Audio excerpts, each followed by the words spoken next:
Hey guys, this is going to be the first of 3 videos that'll teach you some of the basics of using Adobe InDesign. It's great for if you are designing a publication, which I know some of you are.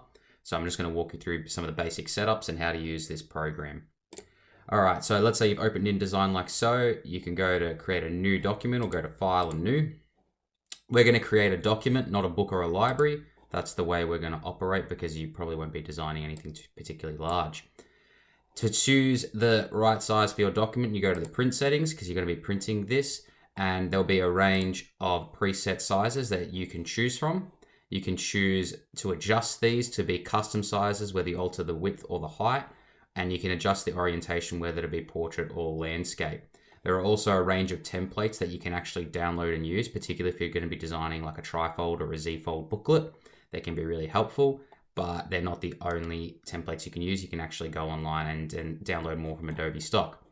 At this point, I'm just going to be creating an A4 document. So I'm going to select A4. I'm going to have it in portrait. I'm going to make sure that my units are always in millimeters. And I'm going to make the pages 8 pages long just for this example. And I'm going to make sure I have facing pages ticked on. That means it's going to be designed as if it was a booklet. So it'll have my front page separately, and then it will have double page spreads. What I've got here are columns and column gutter. I'm going to explain that once I've set up my document. Margins I can explain now. We're going to make them between 10 or 12 millimeters. It's up to you. I'm going to make them 11 just for the sake of it, and I'm going to keep it consistent across the top, bottom, inside, and outside. Bleed and slug, I'll explain in more detail once we get to the document, but the bleed I'm going to make about 4 millimeters. The slug, you can create it custom. It's up to you. I'm going to link them all and make it about 4 or 5 millimeters as well. Once I've done that, I'm just going to hit create like so. Okay, so what I have here is the first page of my InDesign document. This is the front page of my booklet or whatever publication I am creating. We can see, I'm going to use the pencil tool here. This area here that I'm marking, that is our margin. That's basically blank space to guide how we set up our document. We can zoom in and see this red line. That dictates the bleed. That means that's the leftover space before we actually print the document. So when we use the bleed essentially to help align our images to make sure that they're printed over the edge. In case they get cut off during the printing process, they still go right to the edge rather than leaving a little white space, which sometimes printers do. And the blue line indicates a slug, which is basically just a workspace area, but I've made it quite small, so it barely even counts. If you zoom all the way out, you can see that you've got your page spreads like so. You've got your front page, you've got your back page, and then you've got your 6 internal pages. If you wanted to add more pages, you can go to Window and then select Pages, and this panel will pop up. You can see that it's got your 8 pages like so, and it's spread across 5 individual spreads. You can go to page 8 and add more pages if you want. If you decide you want to add a page after 4 and 5, you can insert new pages there and so forth. I'm going to undo that and keep it to 8 pages because that's how I like to work in InDesign. So now that we've got these 8 pages set up, and that's our Pages tab, we are going to understand how to use and set up columns and margins. So what I'm going to do, I'm going to select page 2. So I'm going to double click that and it will zoom in for me on that specific page. And you can do that to navigate between pages quite quickly other than scrolling. So I'm on page 2 like so. What I'm going to do is I'm going to go to layout, and second from the top, there's an option that says margins and columns.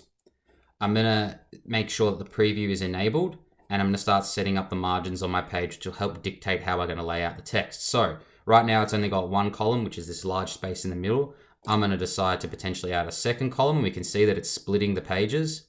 I'm going to add a third one, and you could potentially add 4, 5, 6. It's up to you how many columns you'd like to add. A good document probably has between 2 and 4 because you want people to be able to read your text. Sometimes newspapers have multiple columns, but that's because they're quite large in format, so they could have up to 5 or 6. For here, I'm just going to have 3.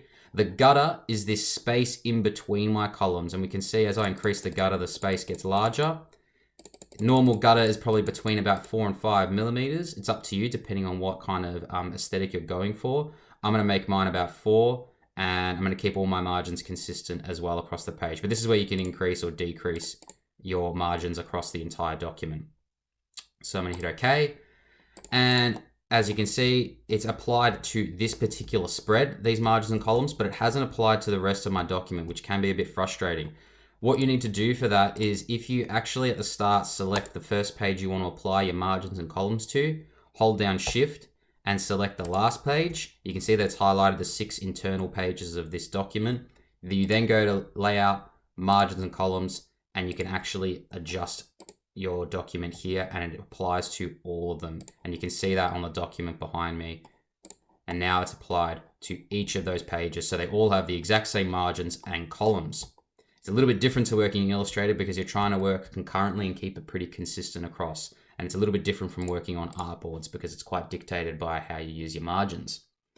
So we've got our margins, our columns, and our bleeds set up. That is basically how you go about setting up your document. I've left my front page and my back page without a margin column. You could add them yourself, but I'm going to leave them blank because I like to operate a little bit more freely when it comes to using those. You can see right now we're in a workspace mode. An easy way to navigate between how it looks on your screen now and how it'll look when it's printed is if you press the letter W, it fluctuates between this working view and then the actual printed view. So you can see that going to this space actually eliminates the bleed and slug to show you what it'll look like if it's printed. And when we get back to it, those margins and columns and all those other lines come back into place. In the next video, I'll explain how to actually use and apply text across your document.